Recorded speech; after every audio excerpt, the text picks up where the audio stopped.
Hey everyone, Lisa Salvatore here. Today we're going to be talking about the entrance of Virgo season, also the Virgo New Moon that takes place at the end of this month, and Mars's entrance into the sign of Gemini.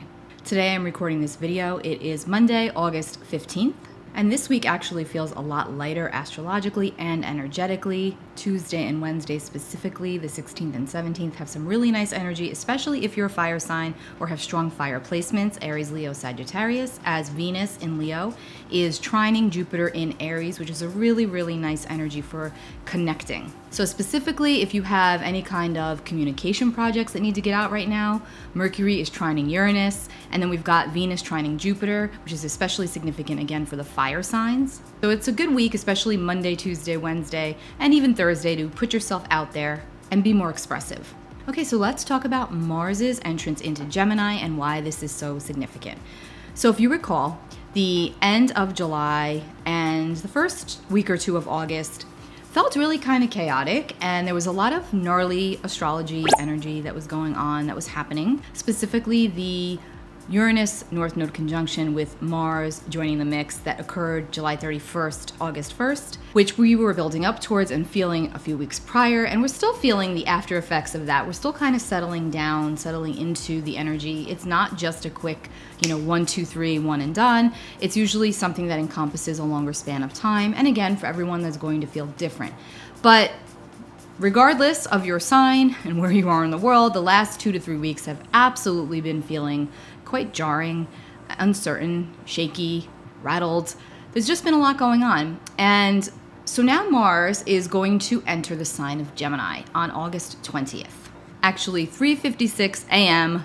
Eastern Time, Mars will enter Gemini. Now, Mars spends about 6 to 7 weeks roughly in each zodiac sign. And then once every 2 years, Mars will go retrograde. Mars will station retrograde. So Mars retrogrades are more of a, I'm going to say, big deal than, let's say, Mercury retrograde or Saturn retrograde or Uranus retrograde, because Mars retrogrades and Venus retrogrades only happen around once every 2 years. Mars is very personal. Mars is close to the sun. We do feel this energy that much more strongly. Now let's think about what Mars represents, right? Mars is our will, it's our drive, it's our energy, it's our life force, it's the way that we take action and go after what we want, it's the way that we do things. Mars is also our anger, our energy, our irritation, the way we handle conflict, the way we initiate conflict or the way we shy away from conflict. All is dictated by Mars. So collectively speaking, when Mars switches into the next sign, a different sign, we do feel that energy on a much bigger scale.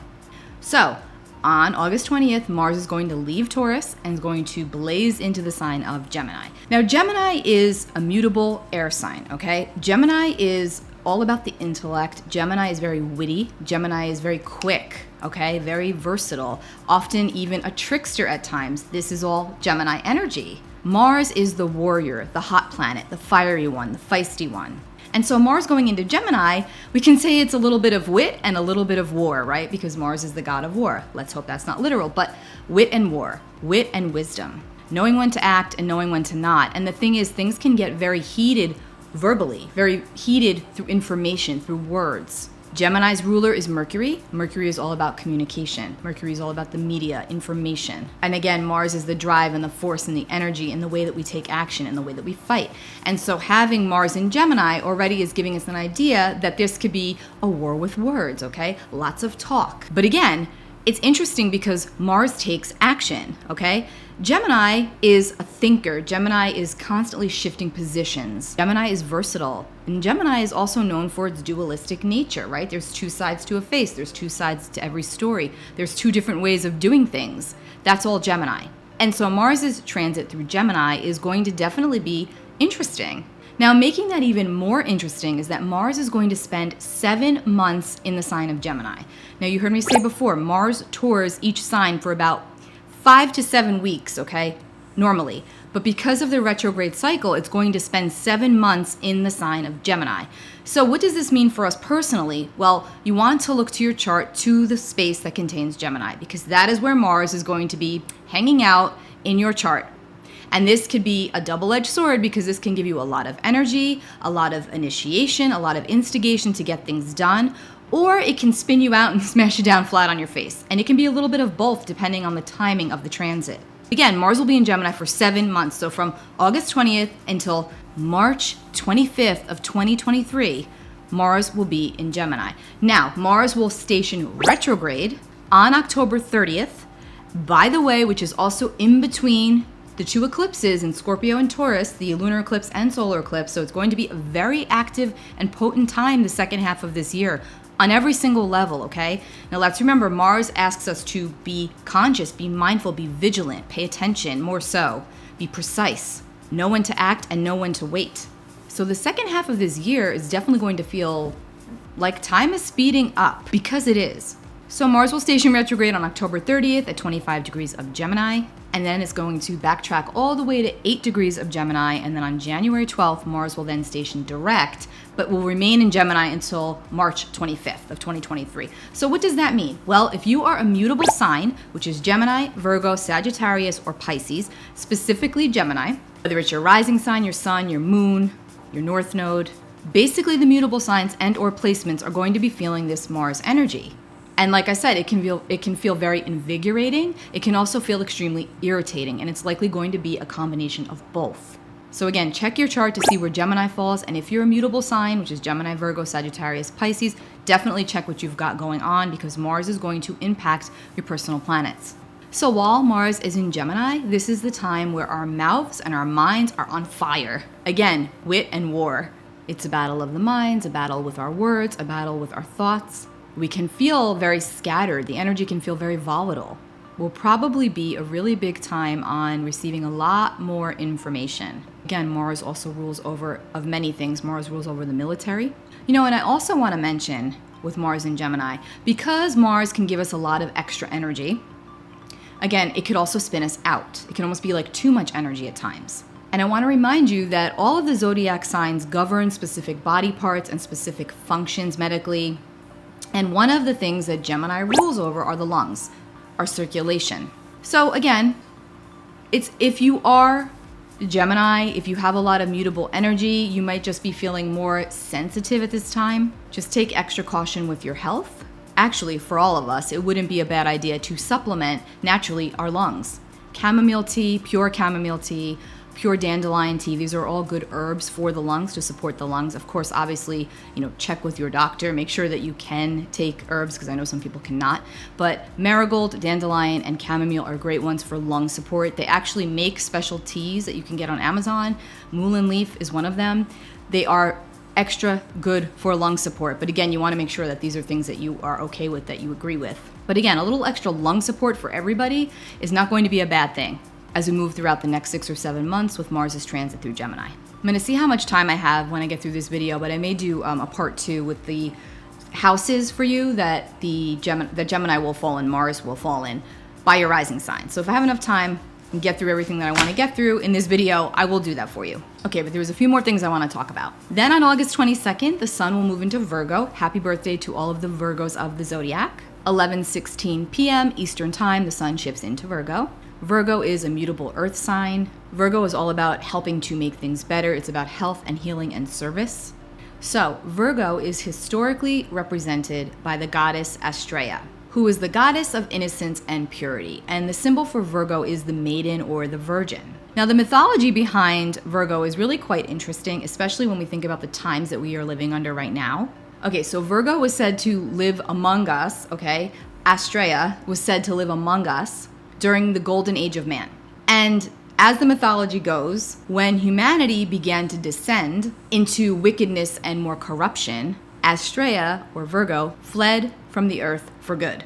And supposedly her departure marked the end of paradise on earth. And according to legend, it also represented mankind's downfall.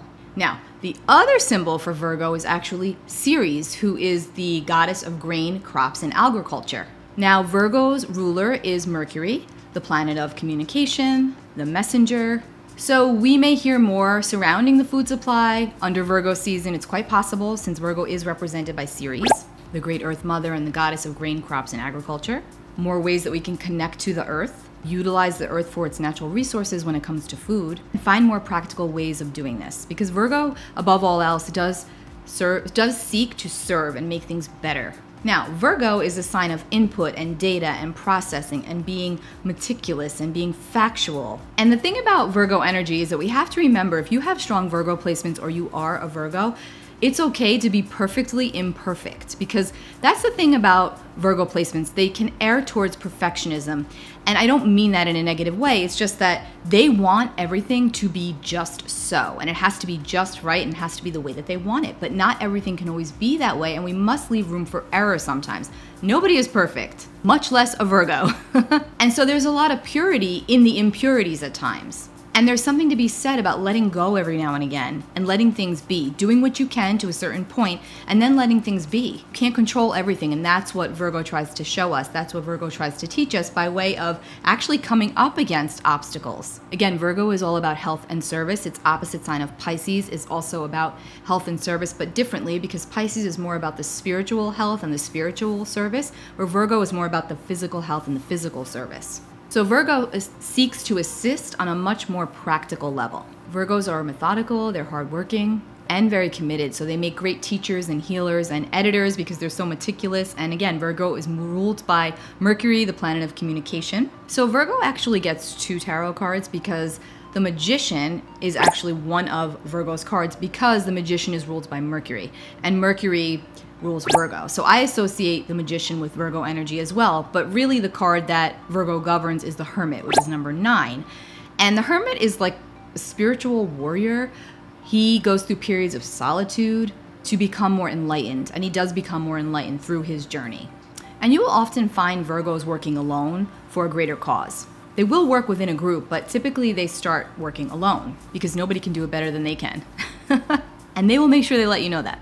No, for real though, happy birthday, Virgo. Virgo season is usually more chill, more practical. And even though we've got a lot of conflicting energies going on right now, as we always do, this is the time where we do seek more practical. It's back to school at many places throughout the world. And I think that's, of course, going to be extremely different, especially right now with everything that we are going through. So again, happy birthday, Virgo. Then on August 27th, we have our new moon in the sign of Virgo. It takes place at 4 degrees and 3 minutes at 4:17 a.m. Eastern Time. Now, this new moon in Virgo has a very strong cleansing component to it, as Virgo often does. It asks us to, even though it's a new moon, and new moons are all about bringing in the new and a fresh cycle and a fresh start, it still asks us to release, to cleanse the toxicity on every single level to make way for the purity that we want to bring into our lives. Now again, as always, conflicting energies. On one hand, this is a really nice, creative new moon that definitely can get us very motivated to working towards what it is that we are trying to bring in for ourselves, right? It can make us very dedicated to what it is that we're doing. But on the other hand, there could be a lot of frustration around this time, specifically mental frustration, and even like a clashing with others. This new moon is in an almost exact square to Mars now in Gemini. So remember what I said before about the wit, about the words, about meeting of the minds, clashing of the minds. Let me go ahead and pull up the chart. All right, so we've got this new moon in Virgo. It's August 27th, 2022, 4:17 a.m. Eastern Standard Time. And we see right here, here's the new moon, Sun conjunct moon, 4 degrees and 3 minutes of Virgo. And here we have Mars at exactly 4 degrees of Gemini, almost in an exact square to this new moon. Now, Mercury over here is kind of in a decent condition, okay? Mercury's at 1 degree and 17 minutes of Libra, and it's widely opposing Jupiter over here at 7 degrees of Aries. That could be a little helpful, but it could also make us a little bit too, big for our britches, especially when it comes to our words. Again, lots of emphasis on watching your words just to make sure that, you don't come off and say the wrong thing and start a huge fight or a war with your words or trouble with other people. You want to really be careful with that. Now, Mercury is also in a trine to Mars over here, Mars in Gemini. And so this can make us mentally quick, much mentally faster under this energy. But with that comes the potential to get even more agitated or more angry just as quickly. And the thing is, too, is that Gemini also rules over social media, as does Mercury. So having Mercury trining Mars like this, it might be easier to go at somebody on social media and fight in the comments of a post or something like that. So just watch that, because things can get out of hand really quickly under this energy. Okay, so Venus over here at 19 degrees of Leo is actually conjunct pretty close Ceres over here, grain crops and agriculture, Ceres over here in Leo. And they are in a trine to Mercury, so, some information could come through about the way that we are getting our food sourced or food supply, but it's a trine aspect, so let's hope that it's nothing too crazy, but we may just hear some things having to do with the food supply or read things about it.